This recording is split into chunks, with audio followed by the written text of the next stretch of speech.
The white lace of my dress felt like a cage as I stood at the altar, looking into the eyes of the man I thought I knew. The priest began to speak, but the church doors didn't just open, they slammed.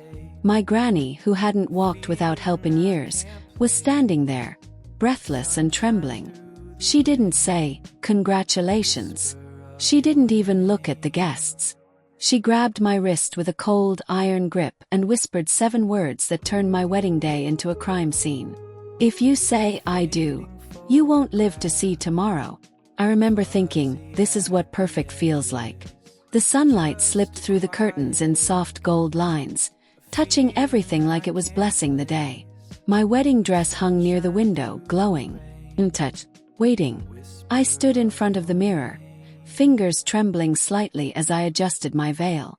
"Calm down," I whispered to myself. "It's just your wedding." The word felt strange. Behind me, my best friend laughed softly. "You're shaking." "I'm not," I said quickly. Then I smiled. Too quickly. She raised an eyebrow. "You're marrying the man of your dreams. Why do you look like you're about to run?" "I'm not running," I said. "I'm exactly where I'm supposed to be." And I believed that. Think I did. But then, saw her. Granny stood in the doorway, silent, watching. Her eyes weren't warm like usual. They weren't proud. They weren't even emotional. They were afraid. "Granny." I turned fully toward her. "What's wrong?" She didn't answer right away. She stepped inside slowly, her gaze moving from me, to the dress, to the window, like she was memorizing everything. "You look beautiful," she said finally. But her voice didn't match her words. "Come here," I smiled, holding out my hands. She didn't move. Instead, she said something that didn't belong in that room. "Do you trust him?" Question hit wrong. I laughed softly. "Of course I do. I'm marrying him." Her lips pressed together. Her hands tightened around something she was holding, a small, worn envelope. "Granny, what is this about?" She looked at me then. Really looked at me. Not like a bride. Like a warning. "I need to talk to you," she said. "Now." I sighed, shaking my head. "Can it wait? Everything's all ready." "No." The way she said it cut through everything. Dark, urgent, almost desperate. I stared at her. "Granny, you're scaring me." She took a step closer. "So am I." A silence fell between us. Heavy, uncomfortable. Then my friend broke it. "Okay, this is getting intense. Maybe we should." Granny turned to her. "Leave us." Not loud, not rude, but final. The room emptied. Just me and her. And something I couldn't name yet. I crossed my arms. "You're ruining the mood." Her eyes softened, but only for a second. Then she said the one thing I still hear in my head. "If you walk down that aisle today." I paused. Her voice dropped. "You won't come back the same." My chest tightened. What does that even mean? She didn't answer. Instead, she looked at the door, then back at me, and whispered, "It's happening again." People always said our story felt like fate. I used to say that too. Well, I hear it differently. I met him on a night I almost didn't go out. Rain tapped against the cafe windows, soft and steady. The place was nearly empty. I remember sitting there, staring into my coffee like it held answers I didn't have. "Is this seat taken?" I looked up, and there he was, smiling like he already knew me. "No," I said. He sat down without hesitation, like he belonged there. "I've seen you here before," he said. I frowned. "I don't think so." He chuckled. "Then I must have imagined someone who looks exactly like you." It should have felt strange. But it didn't. Felt easy. That was his gift. Everything with him felt easy. We talked for hours that night. About nothing. About everything. He listened, really listened, the way people pretend to but rarely do. "You're different," he told me. Smiled. "That's a line." "No," he said quietly. "It's not." And I believed him. That was the beginning. After that, things moved fast. Too fast if you ask anyone else. But when you're inside it, It doesn't feel fast. Feels right. He showed up everywhere. Unexpected, perfect timing, like he knew exactly when I needed him. Flowers on bad days. Calls at the exact moment I felt alone. Messages that said what I hadn't even said out loud yet. "You're always there," I told him once. "Of course I am," he said. "Where else would I be?" That answer stayed with me. At the time, it felt romantic. Now, it feels different. I brought him home after 3 weeks. 3 weeks. Granny was sitting in her usual chair when we walked in. Knitting. Watching everything without looking like she was watching. "This is him?" she asked. Not hello. Not nice to meet you. Just, "This is him." I laughed awkwardly. "Granny." He stepped forward, charming as ever. "It's an honor to finally meet you." She didn't smile. She didn't stand. She just stared at him. Longer than comfortable. "You have kind eyes," she said. But her tone didn't match the words. "Thank you," he replied smoothly. She tilted her head slightly. Eyes can lie. The room went quiet. Forced a laugh. "She's joking. She says weird things sometimes." But she didn't break eye contact with him. Not once. Later that night she came to my room. Closed the door behind her. "You don't know him," she said. "I'm getting to know him." "No," she snapped softly. "You're letting him in." I rolled my eyes. "Granny, please. Not this." She stepped closer. "You think love feels like this?" I frowned. "What's that supposed to mean?" She hesitated. For the first time, I saw uncertainty in her. Then she said it. "Some men don't fall in love. They choose." I felt irritation rise in my chest. "You don't like him. That's all this is." She shook her head slowly. "I don't trust him. That's not the same thing." "It is for me." I turned away. "Well, it's not your decision." "No," she said quietly. "It's not." But something in her voice lingered. Like she wanted to say more. But didn't. And I didn't ask. 'Cause I was in love. And love has a way of making warnings sound like noise. Now I wish I had listened. Because that wasn't the first time she tried to stop me. It was just the first time. I ignored her. First, it was nothing. That's how it always begins. Nothing. Small things. Forgettable things. The kind you don't even mention out loud. Like the way he avoided certain questions. "Tell me about your childhood," I asked once, resting my head against his shoulder. He smiled, but it didn't reach his eyes. "Not very interesting. Everyone says that before they tell a story." He kissed my forehead. "Some stories are better left where they are." I laughed softly. "That's mysterious. That's intentional." I didn't push. Because I didn't want to ruin the moment. That was mistake number 1. Then there were the gaps. Little holes in his timeline that didn't quite connect. "You said you lived in Karachi before this?" "For a while." "How long?" "Not long." "How long is not long?" He looked at me then. Just for a second. Long enough to make me feel like I'd asked something wrong. "Why does it matter?" I blinked. "It doesn't.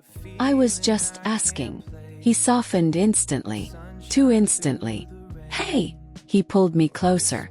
"You don't need to know everything about me to love me." The words sounded right. But something inside me paused. Only for a second. Then I let it go. He liked control. Not in obvious ways. Subtle ones. "You don't need to wear that," he said once, glancing at my outfit. I frowned. "Why not?" "It's just a bit much." "A bit much for who?" "For people." I laughed. "I am people." He smiled, stepping closer, adjusting my sleeve gently. "I just want what's best for you." There it was again. That phrase. What's best for you. It always sounded like care. And maybe part of it was. But it also felt like direction. Like he was slowly shaping things. Shaping me. Then there was the phone. He never left it unattended. Not once. Even when it didn't make sense. "You're really attached to that thing," I teased. "It's work. All the time. All the time." One night, it buzzed while he was in the shower. Just once. Message. I didn't mean to look. I swear I didn't. But the screen lit up. And my eyes moved. Just instinct. Just curiosity. Just a human. Unknown number. One line. Is she like the others? My stomach dropped. I stared at it. The words didn't make sense. Or maybe they made too much sense. I quickly locked the phone, stepping back like I'd done something wrong. When he came out, towel over his shoulders, he smiled. Everything okay? Yeah, I said too quickly. Why wouldn't it be? He watched me. Not suspicious. Not angry. Just watching. Like he was measuring something. Then he nodded. Good. That was it. No questions. No checking his phone. Nothing. And somehow, that felt worse. Later that night, as he slept beside me, I stared at the ceiling. The message replayed in my head. Is she like the others? I turned slightly, looking at him. Peaceful. Perfect. Untouched by whatever storm was starting inside me. I whispered into the dark. Like what others? He didn't move. Didn't answer. Of course he didn't. But for the first time, I didn't feel completely safe next to him. Just a flicker. Just a thought. Small enough to ignore. And I did. Because ignoring it was easier than asking. But somewhere deep down, something had already shifted. I tried to forget that message. I really did. The next morning I woke up early, forcing normal back into my routine like it was something I could wear. Coffee, music, sunlight, everything looked the same. So it had to be fine, right? By the time I got home that evening, Granny was already waiting. Not sitting, not knitting, standing, near the window, watching the street like she expected something to arrive. Or someone. You're late, she said without turning. I told you I'd be out. You didn't tell me where. I dropped my bag. Since when do I report my location to you? She turned slowly. Since you started disappearing. I frowned. I'm not disappearing. I'm getting married. That's not the same thing. It is to me. Silence stretched between us. Uncomfortable. Then she stepped closer. Tell me something, she said. Where does he go when he's not with you? I hesitated. The question hit the exact place I didn't want touched. I don't track him. That's not what I asked. I crossed my arms. Why are you doing this again? Because you're not asking the right questions. And you are. Yes. The confidence in her voice irritated me. No, Granny. You're assuming things. You don't know anything. Her eyes flashed. I know enough. Then say it clearly. Snap. Stop talking in riddles. She froze. For a moment. Thought she would. I thought she'd finally say everything. But instead, she reached into her pocket and pulled out something small. Worn. Photograph. She held it out to me. I didn't take it at first. Look at it, she said. Reluctantly, I reached for it. The edges were soft from time. The colors slightly faded. A girl stood in the center, smiling, wearing a white dress. Not a wedding dress, but close enough. My breath caught. She looked like me. Not exactly, but enough to make my chest tighten. Who is this? I asked quietly. Granny didn't answer right away. She used to come here, she said finally. Years ago. Okay, and she brought someone with her. Something cold slid down my spine. I looked up slowly. Who? Granny's gaze locked onto mine. The same man you're about to marry. I let out a short laugh. Disbelief. Defensive. That's not possible. It is. No, I shook my head. You're confused. I'm not confused. He told me. He told you what he wanted you to believe. My grip tightened on the photo. This doesn't prove anything. No, she said. It doesn't. Then she leaned closer. But it should make you ask why. I stepped back. I'm not doing this. You already are. I'm getting married tomorrow. And I'm trying to make sure you survive it. The word hit harder than anything else. Survive. I stared at her. This isn't funny. I'm not laughing. Her voice broke slightly, just enough to crack through my anger. For the first time, I saw something deeper than fear. Recognition. Like she wasn't guessing. Like she'd seen the ending before. I've seen this before, she whispered. The room felt smaller. Then tell me everything, I said. She looked at the photograph in my hand, then back at me, and for a moment, thought she would. But instead she shook her head. Not like this. My frustration exploded. Then when? Her eyes filled, not with tears but with urgency. When it matters most. I threw my hands up. That doesn't make any sense. It will. That's not good enough. No, she said quietly. It's all I have. Silence. Heavy. Unresolved. I turned away, gripping the photo tighter. I'm done talking about this. Behind me her voice came softer, but sharper. Then at least promise me one thing. I didn't turn. What? Was. Long enough to feel wrong. When the moment comes. My heart started pounding. Don't ignore me. Closed my eyes. I won't. I didn't know then. That moment was already waiting for me. At the end of the aisle, the music started exactly on time. Elegant. Controlled. Just like everything else that day. I stood at the entrance of the aisle, my father beside me. His arm steady under mine. Guests turned, smiles spreading, phones lifting, whispers filling the air like a soft wave. This is it, he murmured. He nodded. My hands were cold, but my face, perfect. That's what mattered. The doors opened wider, and I saw him, standing at the end of the aisle, waiting. Well, perfect. Too perfect. Our eyes met, and he smiled. The same smile that pulled me in from the very beginning. Familiar. Reassuring. I took my first step. Then another. The sound of my heels against the floor echoed louder than the music in my ears. Each step felt heavier than the last. Halfway down the aisle. Felt it. That strange pull in my chest again. Like something wasn't aligned. Like the world looked right, but wasn't. I glanced briefly to the side. And I saw her. Granny. Sitting in the front row. But she wasn't watching me. She was watching him.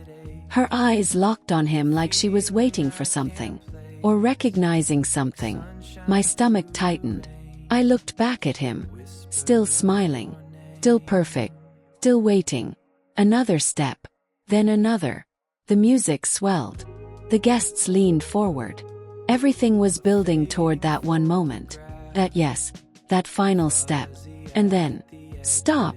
The word cut through everything. Dark, violent, unavoidable. The music faltered, then died. Every head turned.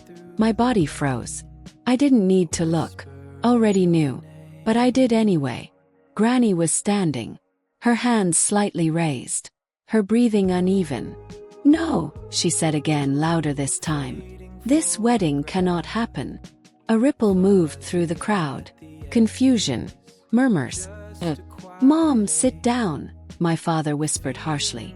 No, she snapped. You don't understand. I felt heat rise in my face. Granny, what are you doing? My voice cracked. She stepped forward. One step. Then another. Ignoring everyone.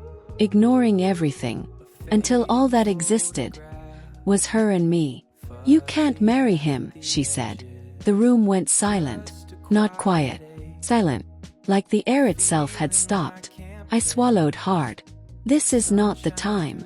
It's the only time. I glanced at him. He hadn't moved. Not a step. Not a word. Just watching. To come.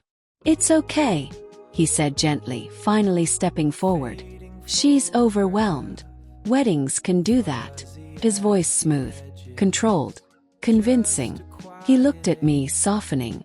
We can give her a moment. Granny's head snapped toward him. No, she said. You don't get to speak. Shift. But real. Something flickered in his eyes. Gone in a second. But I saw it.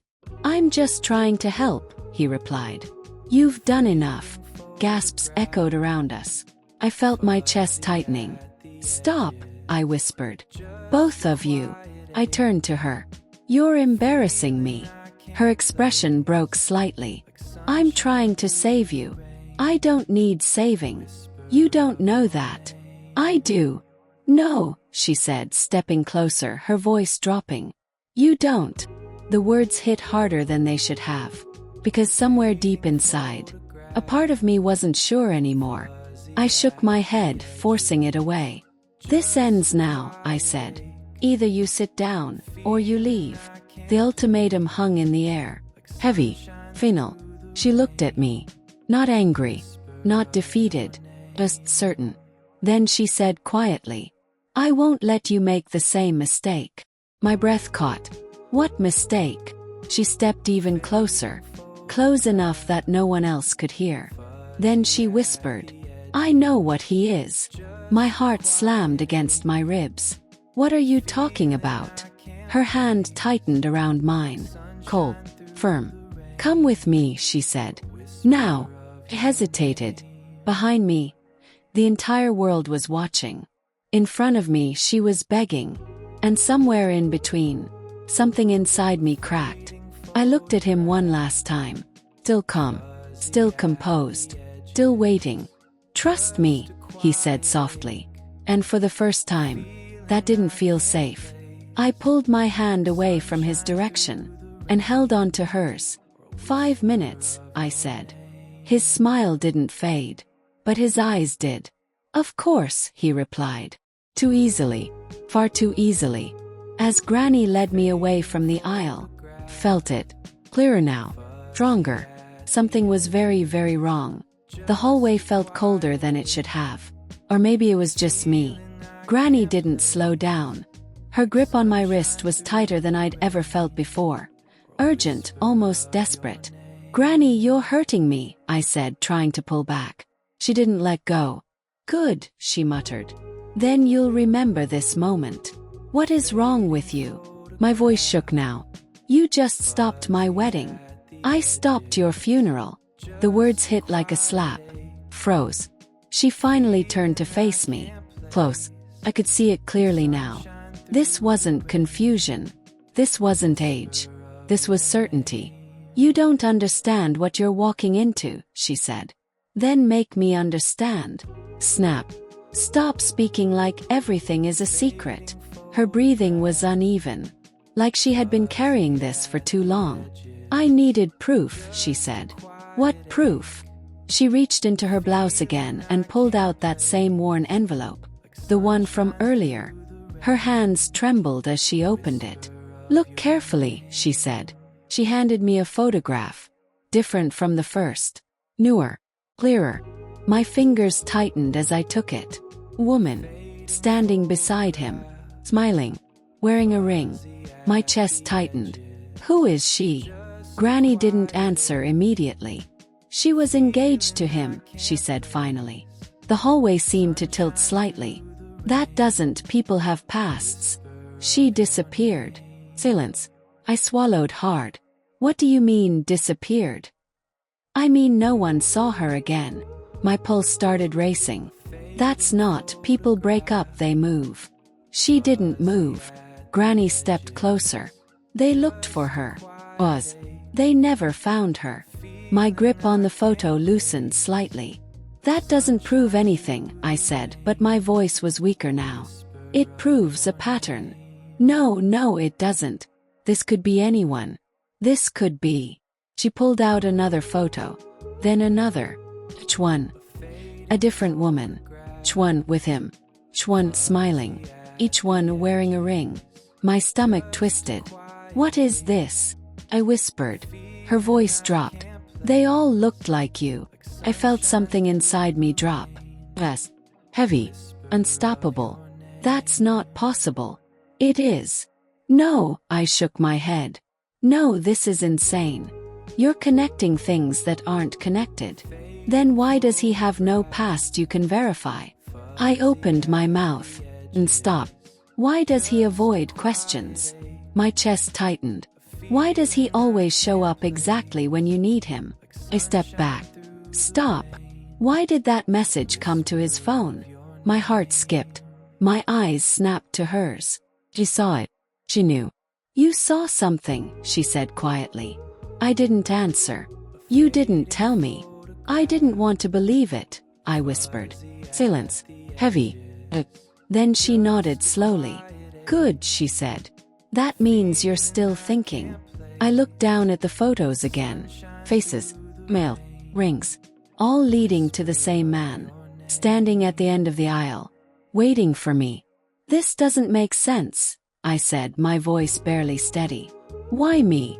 Her answer came without hesitation. Because you're exactly what he's looking for. The words sank deep. Too deep. What does that even mean? She stepped closer, her voice barely above a whisper now. It means you were never chosen by accident. My breath caught. The hallway suddenly felt too small, too tight, too real. Behind us, faintly, I could hear the guests murmuring, waiting, expecting the wedding to continue, expecting me to go back. But I couldn't move. Not yet. Not after this. What do? I asked, my voice finally breaking. Granny reached for my face, her hands surprisingly steady now. You listen to me, she said. For once. You listen. He nodded, slowly, because for the first time, I wasn't sure of anything anymore. Granny didn't speak for a moment. She just watched me, like she was measuring whether I was ready or about to break. 10 minutes, she said finally. That's all I need. You already took everything, I whispered. What else is left? Her answer came cold. The part you won't be able to ignore. She reached into the envelope again. But this time, she didn't pull out a photo. She pulled out a folded paper. Priest. Handwritten. My stomach tightened before I even opened it. What is this? Read it. I don't want to. Read it. Her voice didn't rise. It didn't need to. Something in it made refusal feel dangerous. I unfolded the paper slowly. The handwriting was shaky, uneven, like it had been written under pressure or fear. My eyes moved across the first line, and everything inside me went still. If anyone finds this, please don't trust him. My fingers stiffened. Kept reading. He says he loves me. He says I'm special. But something is wrong. Can feel it. I can't explain it, but I know it. My throat tightened. The words felt familiar. Too familiar. He watches me when he thinks I don't notice. Not like someone in love. Like someone waiting. Cold wave moved through me. I looked up at Granny. She didn't move. Keep reading, she said. I didn't want to, but I did. He knows things I never told him. Things no one knows. He finishes my thoughts before I say them. It doesn't feel romantic anymore. It feels planned. My breathing grew shallow. Every word was pulling something out of me. Something I had buried. If I disappear, it's him. My hands started shaking. Please don't let him find someone else. The page slipped slightly in my grip. I stared at the final line. The ink darker, pressed harder, like it mattered more than everything above it. He's not choosing us, he's collecting us. I dropped the paper. It hit the floor with a soft sound that felt louder than everything else. No, I whispered. My head shook on its own. No, this isn't real. This could be fake. This could be anyone. This could be. You recognize it. Granny's voice cut through me. Froze. I don't. You do. I don't. Then why are you shaking? Silence. My chest rose and fell too fast. 'Cause I did recognize it. Not the handwriting. Not the girl. But the feeling. Every line. Every word. It was like reading something I had thought, but never said. He finishes my thoughts. I swallowed hard. He knows things. My voice cracked. That message. My eyes widened. Granny stepped closer. You saw it, didn't you? I nodded slowly. Barely. What did it say? My lips parted. The words felt heavy now. Dangerous. Is she like the others? The sentence hung in the air. And for the first time, Granny looked afraid. Not for me. Of what that confirmed. She closed her eyes briefly, then opened them again. Dark. Certain. It's the same pattern, she said. My legs felt weak. I leaned against the wall. This can't be happening. It is. No, I would have known. I would have felt. You did feel it. Her voice softened just slightly. You just chose to ignore it. The truth landed hard. Because it wasn't new. It was something I had already touched. Then let go. I looked down at the paper on the floor. The final line. He's collecting us. A slow realization crept in. Dark. Heavy. Unavoidable. If this is true, I whispered, then what happens if I go back out there? Granny didn't hesitate. Her answer came quiet, but absolute. Then you become the next one. My breath stopped. Completely. 'Cause deep down, I believed her. My hands wouldn't stay still. I pressed them against the sink, staring at my reflection in the small hallway mirror. The bride staring back at me looked unfamiliar. Same dress, same face. But the eyes weren't the same. What do you want me to do? I asked, my voice low, uneven. Granny stood behind me watching. Stop believing, she said. Start checking. I let out a breath. Low, shaky. Then I reached for my phone. My fingers hovered over his name. For a second, I almost called him. Almost asked him directly. Almost gave him the chance to explain. But something stopped me. Not logic. Not proof. Instinct. Instead, I opened his contact details. Scrolling. Looking. Searching for something I couldn't define. Look at the basics, Granny said quietly. Start simple. He nodded. His number. Saved months ago. Nothing strange. Then I checked his email. 2 of them. One I knew. One I didn't recognize. My stomach tightened. Did you know about this? Granny asked. No. My voice barely came out. Tapped it. Opened it. Was logged in. Already active. My heart started pounding faster. Inbox. Dozens of emails. Mostly normal. Work. Receipts. Random things. I almost closed it. Almost told myself this was nothing. Then I saw it. Thread. No subject. No name. Just an email address. Opened it. My breath caught. She's responsive. Trust is building. Blink. Scrolled. Keep the pattern consistent. Don't rush. My fingers went cold. Granny. Keep going. Does she have family interference? Reply. 1 variable. Elderly. Monitoring. My chest tightened. They were talking about her. About Granny. I scrolled faster now. Desperate. Afraid. If resistance increases, accelerate commitment. My vision blurred. Accelerate. Commitment. Marriage. This wasn't random. This wasn't coincidence. This was planned. Close it, Granny said suddenly. Froze. What? Close it. Now. Why? Because if he knows you've seen this. My heart skipped. I slammed the phone shut. Too late. A message popped up instantly. From him. Everything okay? My breath stopped. He knew. Or he suspected. Or maybe. He always knew. Don't respond, Granny said. I stared at the screen. Another message. You've been gone a while. My pulse hammered in my ears. He's watching, I whispered. Yes, she said. He always was. The hallway suddenly felt exposed. Like walls didn't exist. Like every move I made was visible. Another message. Come back. Everyone is waiting. The words felt normal. Too normal. Like nothing had changed. Like I hadn't just seen everything. Like I was still the same girl who walked down that aisle. But I wasn't. I couldn't be. My fingers trembled. What do I do? I asked. Granny stepped closer. You don't go back as the same person. I swallowed hard. Then who do I go back as? Her eyes locked onto mine. Someone who knows the truth. Silence. Heavy. real. I looked at the phone again. His name.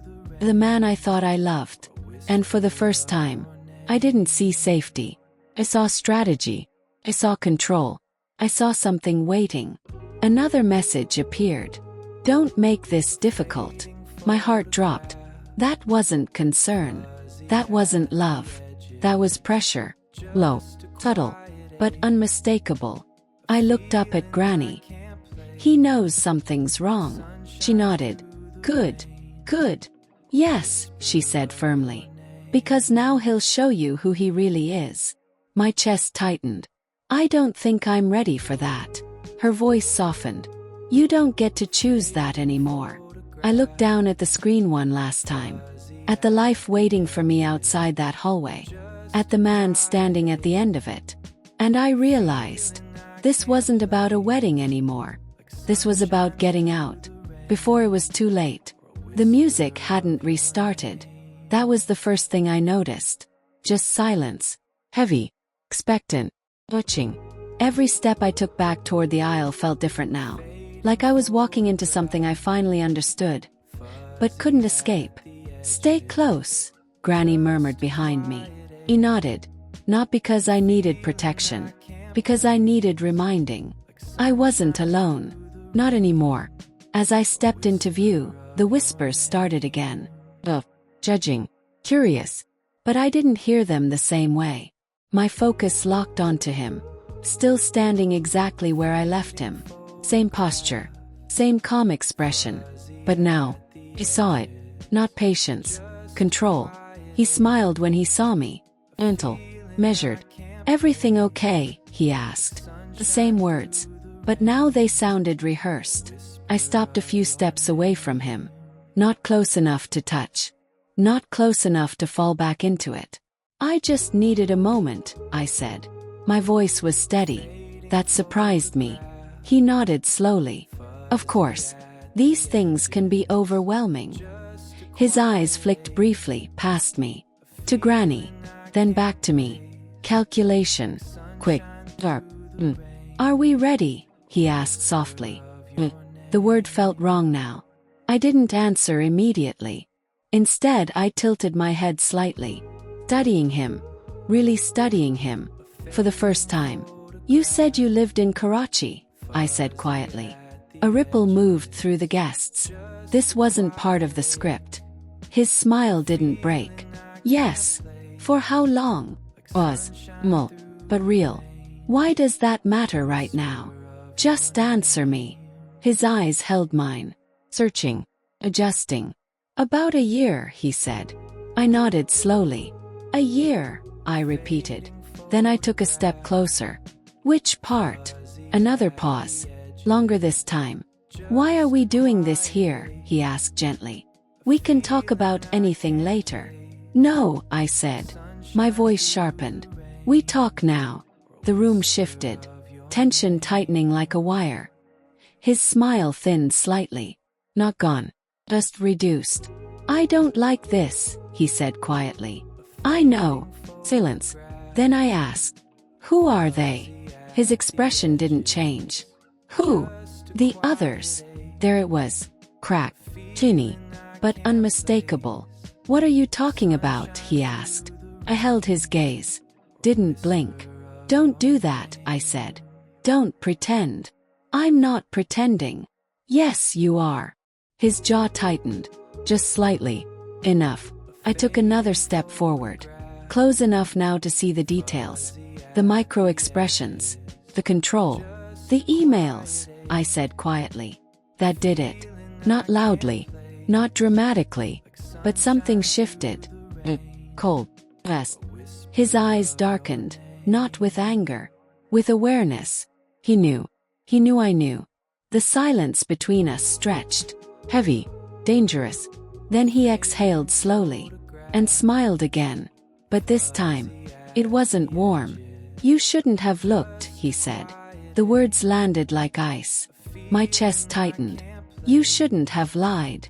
Was. Then he tilted his head slightly. Studying me now. Not like a partner. Like a problem. You're making this more complicated than it needs to be, he said. There's nothing complicated about this. There is, he replied calmly. Because you don't understand the full picture. Then explain it. I can't. Won't. His smile returned. Faint. Controlled. Same difference. A murmur spread through the crowd. People were starting to feel it now. Something was wrong. Very wrong. He stepped closer. Lowered his voice. Let's not do this here, he said. Come back with me. We'll talk. Privately. Every instinct in my body screamed. Well, but I didn't step back. Not yet. Say it, I whispered. Say what? That there are no others. Silence. Just 1 second. But it was enough. Because he didn't say it. Instead, he looked at me. And for the first time since I met him, he didn't try to convince me. He just observed. Measured. Then he said quietly, "You're not like them." My heart dropped. Not relief. Confirmation. I felt something inside me collapse. Because that wasn't denial. That was classification. I took a step back. Low. Deliberate. Don't come closer, I said. He stopped. Immediately. Not resisting. Not pushing. Just adjusting. Always adjusting. That's fine, he said calmly. But you're still here. The words wrapped around me. Uncomfortable. True. I glanced around. At the guests. The exit. At Granny. Then back at him. Still calm. Still composed. Still watching. Waiting. Like he had all the time in the world. And for the first time, I realized something terrifying. He wasn't afraid of losing me. He was confident I wouldn't leave. The room felt smaller with every second. Not because people were closer. 'Cause he was. Even standing still, he felt closer. I think we're overwhelming you, he said gently. His voice calm enough to fool anyone who didn't know better. A few guests nodded. Course they did. He sounded reasonable. He always did. I'm not overwhelmed, I said. My voice was steady. But my pulse wasn't. He smiled softly. You don't have to prove anything. I'm not proving anything. Then why are we doing this? He asked, tilting his head slightly. In front of everyone. There it was. A shift. He wasn't defending himself. He was reframing me. Making me the problem. I asked you a question, I said. And I asked you one too, he replied smoothly. A few murmurs spread again. Subtle. But enough. The pressure wasn't just coming from him now. It was everywhere. Judgment. Expectation. He stepped half a pace closer. Not enough to cross the line I set. But enough to feel intentional. You trust me, he said quietly. It wasn't a question. It was a reminder. Trigger. Something he had built over time. Layer by layer. Felt it hit. That old version of me. The one that said yes without thinking. The one that believed him without question. For a second, it almost worked. Then I remembered the message. Is she like the others? No, I said. The word came out sharper than I expected. Something flickered in his eyes again. Gone quickly. But not gone enough. You're tired, he said softer now. This is a lot. Anyone would feel like this. Gaslighting. Gentle. Almost caring. But precise. Calculated. I'm not confused, I replied. I didn't say you were confused. You didn't have to. Silence. Then he exhaled slowly, like he was the one being patient. Okay, he said. Let's simplify this. Simplify. Like this was something small. Manageable. Normal. You saw something you don't understand, he continued. And now you're letting fear distort everything. That's not what's happening. It is, he said calmly. Because if you trusted me, we wouldn't be here. There it was. Trap. If I question him, I don't trust him. If I don't trust him, I'm the problem. Clean. Efficient. Dangerous. I shook my head slowly. You're good at this, I said. That caught him. Just slightly. Good at what? Turning things. His smile returned. Controlled. Measured. You're emotional right now. And you're not. No, he said simply. And that was the problem. He wasn't shaken, not confused, not defensive, just adjusting, always adjusting. Why didn't you deny it? Asked suddenly. He paused. There it was again, that tiny gap. That there are others, I continued. You didn't deny it. Silence stretched. Then he stepped closer again. This time closer than before. Enough that I could feel his presence fully. You're focusing on the wrong thing, he said quietly. No, I whispered. I'm finally focusing on the right thing. For the first time. His smile disappeared completely. Not anger. Not frustration. Just absence. Like he no longer needed it. You're making a mistake, he said. The softness was gone. Replaced by something flatter. Colder. My chest tightened. Am I? Yes. Yes. Was. You won't find what you think you will. The words carried weight. Not a warning. A statement. Like he knew how this ended. Like he'd seen it before. With them. I asked quietly. His eyes locked onto mine. No smile. No mask. Just stillness. Then he said. You're not like them. Again. That line. But now. Sounded different. Not reassurance. Selection. My breath hitched. Then what am I? I whispered. Beep. You're the one who's making this difficult. The shift was complete. No charm. No softness. Just pressure. Direct. Controlled. And underneath it, something darker. Something patient. Like he wasn't worried about this moment. 'Cause he believed. He'd win eventually. I took a step back. Then another. Creating space. Finally. Real space. I'm not going anywhere with you, I said. He didn't move. Didn't react. Just watched. Not today, I added. A long silence followed. The room held its breath. Waiting. Then slowly.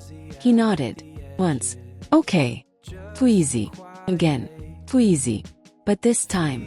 I didn't mistake it for surrender. I recognized it for what it was. Adjustment. A new strategy. Because this wasn't over. Not even close.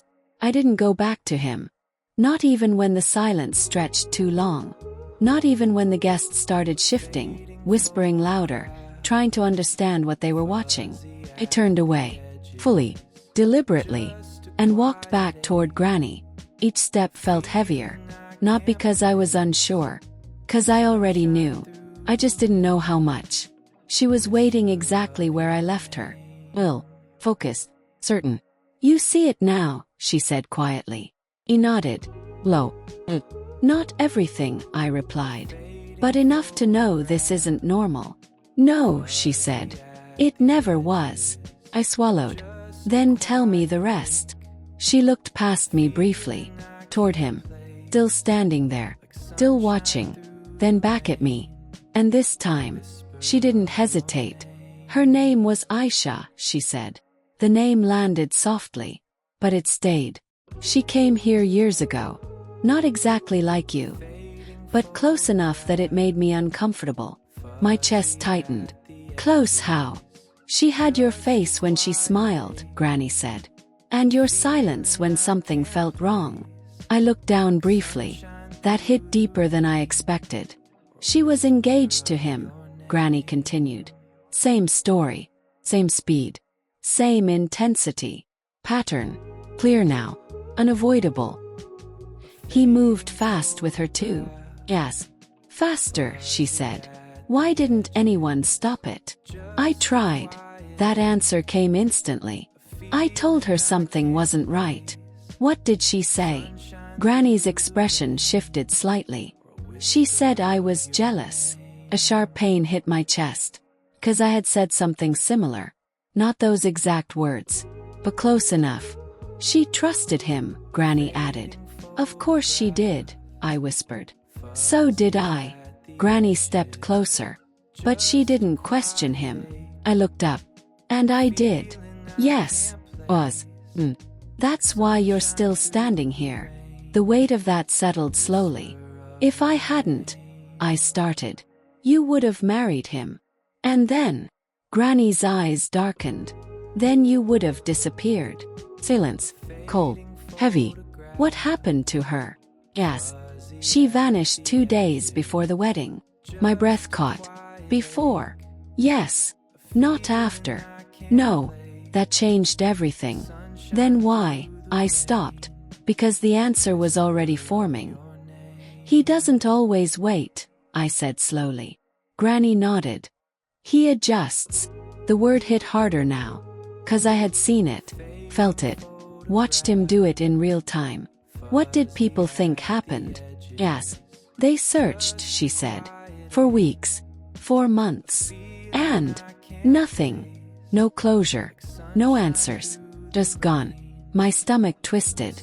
And the others. Her eyes held mine. There were more. Chill ran through me. How many? She hesitated. Just for a second. Enough that I stopped believing in coincidence. My hands clenched. And no one connected it. No one wanted to, she said. Why? Because he doesn't leave chaos, she replied. He leaves confusion. That made sense. Too much sense. Different cities. Different names. Different stories, she continued. But always the same pattern. I exhaled slowly, trying to process, trying to stay grounded. He studies them, Granny said. Learns them. Becomes exactly what they need. My chest tightened again. That's why it felt perfect, I whispered. Yes. Because it wasn't real. No, she said softly. It was constructed. The truth settled in like something permanent. Something that wouldn't leave. I looked past her. Back toward him. Still there. Still calm. Still waiting. He knows I know, I said. Yes. What does that change? Granny didn't answer immediately. Everything. Was. Then she added, quieter. And nothing. I frowned. That doesn't make sense. It will. Her gaze sharpened. Because now you're not just someone he chose.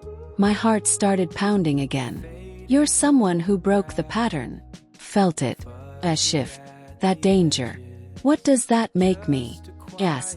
Her answer came without hesitation. A problem. I swallowed hard. And what does he do with problems? Granny's voice dropped. Cold. Certain. He solves them. The air around me tightened. Because suddenly, this wasn't about stopping a wedding. This was about surviving what came next. I couldn't look away from him anymore.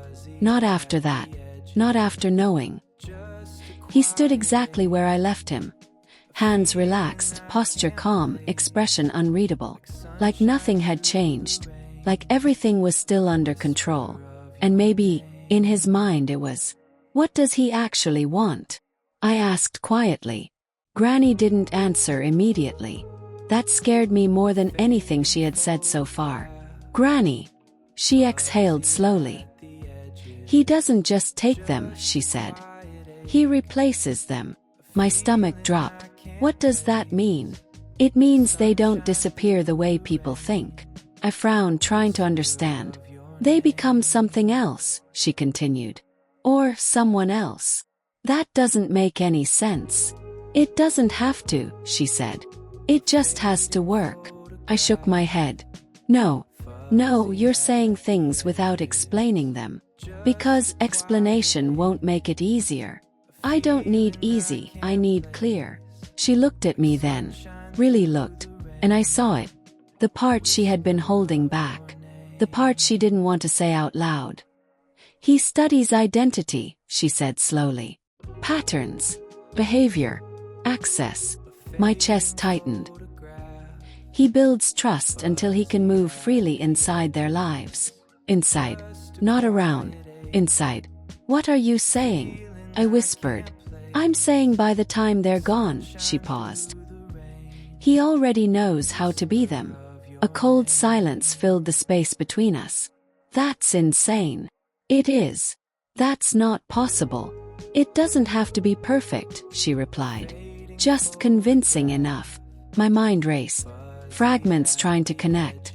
Emails. Messages. Patterns. Then the others. I swallowed hard. What happens to them? Granny's gaze didn't move. They stopped being visible. The words landed heavy, permanent. I felt something break inside me. Not loud, not dramatic, just final. And me? Yes. Her answer came without hesitation. You were next. The simplicity of it made it worse. No exaggeration, no emotion, just fact. I looked back at him, at the man I almost married, and suddenly, everything about him looked different. Not charming, not perfect, precise. Every word he ever said, every gesture, every coincidence, all of it intentional. He knew exactly what I needed, I whispered. Yes. He said things before I even thought them. Yes. He made it feel like we were connected. Her voice dropped. That's how he gets in. A slow realization crept in. Dark, unavoidable. This isn't random, I said. It's a system. Yes. And I fit it. Perfectly. The word echoed in my head. Perfect. Not for love. For selection. My breathing grew heavier. So what happens now? Yes. Granny didn't answer. Instead, she looked past me again. Toward him. Then she said quietly, that depends on whether he lets you walk away. Chill ran through me. What do you mean lets me? You think this ends because you say no? My chest tightened. It should. It won't. Silence. Dark. Unforgiving. He's already invested time, she continued. Energy. Planning. Felt it. That shift again. The danger rising. He's not going to just accept this. No. Then what does he do? Her answer came slowly, carefully, like each word mattered. He adapts. That word again. And suddenly, every moment from earlier replayed. The way he spoke, the way he shifted tone, the way he didn't react like a normal person would. Because he wasn't reacting. He was recalculating. I took a step back. Instinct, fear, clarity, all at once. I need to leave, I said. Yes. Now. Yes. I turned and froze. Because he was closer. Not by much, but enough. Enough that I hadn't seen him move. Enough that it didn't feel like coincidence. He wasn't at the end of the aisle anymore. He was halfway down it. Watching. Waiting. And this time, he wasn't smiling. My heart slammed against my ribs. How long has he been there? I whispered. Granny didn't answer. She didn't need to. 'Cause I already knew. Long enough. Long enough to hear something. Long enough to understand something. Long enough to decide something. He tilted his head slightly. Just enough to catch my eyes. And then, he took one more step forward. Low. Deliberate. Controlled. And in that moment, I realized something terrifying. This wasn't over. This was the part where it actually began. He didn't rush. That was the worst part. Every step he took toward me was slow, measured, intentional. Like he knew I wasn't going anywhere. Like he didn't need to hurry. You should have trusted me, he said. His voice wasn't loud. It didn't need to be. Carried straight through me. I forced myself not to step back. Not yet. Stop, I said. He stopped instantly. Not because I told him to. 'Cause he chose to. That difference mattered now. You've already seen enough, he continued. There's no point pretending anymore. My chest tightened. You're right, I said quietly. So don't pretend. For a moment, we just stood there, facing each other. Everything else, the guests, the whispers, the world, faded into the background. It was just us. And the truth sitting between us. What are you? Yes. The question came out before I could soften it.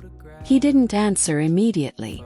He studied me instead, carefully, like I was something new now, something unexpected. That's not the question you should be asking, he said. Then what is? He tilted his head slightly. How much do you understand? Enough. No, he said calmly. Not yet. A flicker of frustration rose inside me. Then explain it. I don't explain, he replied. I demonstrate. Chill ran through me. That's not happening. He almost smiled. Almost. It already has. Silence. Then I stepped forward, closing the distance slightly. Not out of fear, out of defiance. You targeted them, I said. You planned everything. I selected them, he corrected. The word hit differently. Cold. Precise. Why? I demanded. He didn't hesitate. Because they were right. Right for what? For what I needed. My stomach turned. And what is that? He looked at me for a long moment, then said quietly, access. The word echoed me, but heavy. Access to what? He didn't answer directly. Instead, he stepped slightly to the side, just enough to break the straight line between us, just enough to shift control again. You think in simple terms, he said. Love, marriage, life. That's normal. It's limited. Anger flared. You're insane. No, he said calmly. I'm efficient. The certainty in his voice. It wasn't defensive. It wasn't emotional. It was factual. That made it worse. You ruin people, I said. I use opportunity. They disappear. They become irrelevant. My breath caught. There was no guilt, no hesitation, nothing human in the way he said it. You're admitting this, I whispered. He looked at me, and for the first time, there was something close to honesty. I'm acknowledging that you're aware. A slow, cold realization spread through me. You don't care that I know. No. Why? Because that's where fear should have shown. That's where panic should have existed. But it didn't. Instead, he said, because knowing doesn't mean escaping. The words wrapped around me like a tightening grip. My pulse spiked. You think I won't leave? I know you won't get far. Not loud. Not aggressive. Just certain. I glanced toward the exit. Still open. Still there. But suddenly, didn't feel like freedom. Felt like distance. Distance I wasn't sure I could reach. Try, he added softly. The challenge landed hard. Like he wanted me to. Like he was curious what I would do. Like this was still part of something bigger. I stepped back. Slowly. Carefully. I'm not staying here, I said. He didn't move. Didn't block me. Didn't react. Good, he replied. That stopped me. Good. Yes. Now I get to see what you do next. My chest tightened. Because that didn't sound like someone losing control. That sounded like someone continuing the process. I turned slightly. Toward Granny. Toward the exit. Toward anything that wasn't him. But before I could take another step, his voice came again. Quiet. Sharp. Final. You were the closest one. Froze. Slowly. Turned back. What does that mean? His eyes held mine. Steady. Unblinking. It means you almost understood before I had to adjust. A chill ran down my spine. And now, a faint smile returned. Not warm. Not kind. Just controlled. Now you're interesting again. The words hit deeper than anything else. Because they weren't about love. Or loss. Or anger. They were about curiosity. Like I wasn't a person anymore. I was a variable. And suddenly, walking away didn't feel like the end. Felt like the beginning of something worse. I didn't wait for another word. Turned and walked. Not fast. Not panicked. Controlled. Because I could feel it. He was watching. Measuring. Waiting to see if I would break. I wouldn't give him that. Keep walking, Granny whispered beside me. I am. Don't look back. I didn't. Every step toward the exit felt longer than it should have. The distance hadn't changed, but the weight had. There. The silence. The awareness that something behind me wasn't finished. My heart pounded hard enough to make my vision pulse. You have your phone? Granny asked. Yes. Good. Stay ready. For what? She didn't answer. That told me everything. We were almost at the doors. Almost out. Almost. Wait. His voice. Behind me. Closer than before. Too close. Stop. Not because I wanted to. Because instinct forced me to. Slowly. Turn. He wasn't where he had been. He was halfway across the room now. Again. No one saw him move. Or maybe they did. And didn't understand what they were seeing. "You're leaving?" he asked. His tone wasn't angry. That made it worse. "Yes," I said. My voice didn't shake. That surprised me. He studied me. Long. Carefully. Then he nodded. "All right. Too easy." Again. But this time, I didn't stop. I turned back. And took another step. Then another. The door was right there. One more second and... "Your phone." Froze. Cold. Dark. Immediate. "What?" Asked slowly. "You should check it." Every instinct screamed no. "Don't. Keep moving. Leave." But something in his voice. It wasn't a request. It was certainty. Like he already knew what I'd see. My hand moved before I could stop it. Pulled my phone out. Screen lit up. One new message. Unknown number. My breath caught. Opened it. And everything inside me dropped. Photo. Taken seconds ago. Me. Standing in the aisle. Granny beside me. Captured from behind. From a distance that didn't make sense. That shouldn't have been possible. Turned slowly. Scanning the room. The guest. The corners. The shadows. Nothing. No one holding a phone. No one close enough. "How?" My voice broke. He watched me. Unbothered. "You're not as far from me as you think," he said. A chill ripped through me. Granny grabbed my arm. "Now," she whispered. "We go now." I didn't argue. I didn't think. Moved. Fast this time. No control. No just movement. The doors pushed open. Or hit my face. Cold. Real. Safe. We stepped out. And I didn't stop. Not at the steps. Not at the gate. Not until the building was behind us. Only then did I slow. My breath came fast. Even. "What was that?" asked. Granny didn't answer immediately. She looked back.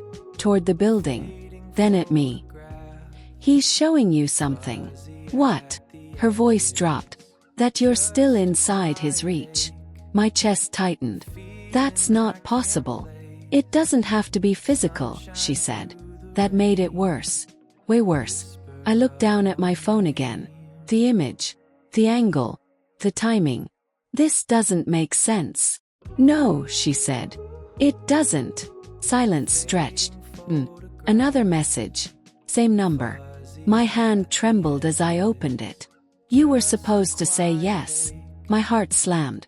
I looked up instinctively. Back toward the building. There. At the entrance. He stood. Watching. Ill. Unmoving. Like he had never left. Like he had always been there. Waiting. I felt something settle inside me then. Not panic. Not confusion. Clarity. This wasn't over. Leaving didn't end it. Just changed it. I locked my phone slowly. "He's not done," I said. Granny nodded. "No." Was. Then she added. "Now he begins." I swallowed hard. 'Cause for the first time, I understood something completely. This was never about a wedding. It was about escape. And I had just made myself the hardest target he'd ever had. I didn't go back. Not that day. Not ever. The wedding never resumed. No music. No vows. No explanations that made sense. Just silence. And questions no one could answer. "Where did he go?" people asked. Because by the time anyone thought to look, he was gone. Not running. Not escaping. Just absent. Like he had never needed to stay. The days after felt unreal. Like I was walking through something half-finished. Phone calls. Messages. People trying to understand what happened. "You overreacted." He seemed so nice. "Are you sure?" I stopped answering. Because there was nothing I could say that would make sense to them. How do you explain something that doesn't behave like normal? How do you prove something that leaves no proof? I went back to the cafe once. The same one where I met him. Sat in the same seat. Watched the same rain fall against the glass. Trying to find the moment it all started. Trying to see it differently. Is this seat taken? The memory hit too clearly. Too perfectly. Closed my eyes. Because now I understood something I didn't before. That moment wasn't chance. It was selection. Granny sat across from me. Quiet. Watching. You're thinking about him, she said. Yes. Don't. I have to. No, she replied. You don't. I looked at her. How do you just stop? You don't stop, she said. You change what it means. Silence. Then I asked, do you think he'll come back? She didn't hesitate. Yes. The answer didn't scare me the way it should have. Because part of me already knew. When? Yes. Her eyes softened slightly. When you forget to be careful. That stayed with me. More than anything else. Weeks passed. Then months. Life started to look normal again. At least, from the outside. Changed things. My routines. My habits. My trust. Everything. Not out of fear. Out of awareness. 'Cause I understood now. He didn't need force. He needed access. And access starts with trust. One night my phone buzzed. Unknown number. My chest tightened instantly. I stared at it. Didn't open it. Didn't move. Just watched. Buzzed again. Same number. One message. I exhaled slowly. Then opened it. No text. Just a photo. Different city. Different place. But the same setup. Same kind of table. Same angle. And in the reflection of the glass. Figure. Standing. Watching. My breath slowed. Not panic. Not anymore. Something else. Understanding. I locked the phone. Set it down. Granny's words echoed in my mind. When you forget to be careful. I hadn't forgotten. Not this time. I stood up. Walked to the window. Looked out into the night. Quiet. Maybe he was there. Maybe he wasn't. That wasn't the point anymore. Because I finally understood the truth. This wasn't about him finding me. It was about me never letting him in again.